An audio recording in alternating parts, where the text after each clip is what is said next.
बसेर नहेरिदिनुहोस्। आउनुहोस्, मेरो पीडा जस्तै भोलिका दिनमा तपाईँका दाजुभाइ दिदीबहिनी छोरा छोरीलाई पनि पर्न सक्छ। त्यो पीडाको सामना गर्ने बेला आयो।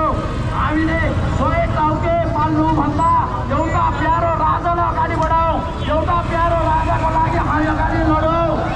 म तपाईँलाई भन्न चाहन्छु तपाईँहरू विभिन्न पार्टीबाट आउनुभयो होला। भोलिका दिनमा चाहिँ मलाई जिल्लाले के गर्ने हो, मलाई चाहिँ मेरो प्रश्न गर्ला, त्यो नसोच्नुहोस्। सकिसक्यो, देश रहेन। तपाईँ अब पार्टीका लागि छोडिदिनुहोस्, नेताका लागि छोडिदिनुहोस्। पहिले देश बचाऊ। देश बचाउनको लागि म आग्रह गर्न चाहन्छु, हाम्रो देश राजाको हातमा यदि पारेनौँ भने, यदि राजालाई हामीले चाहिँ राष्ट्र प्रमुखको रूपमा चाहिँ हामीले अगाडि बढाउन सकेनौँ भने यो कुरा म लेखेर राख्नुहोस्। यो कुरा म चाहिँ तपाईँलाई चाहिँ तपाईँको पनि म प्रतिबद्धता गर्न चाहन्छु।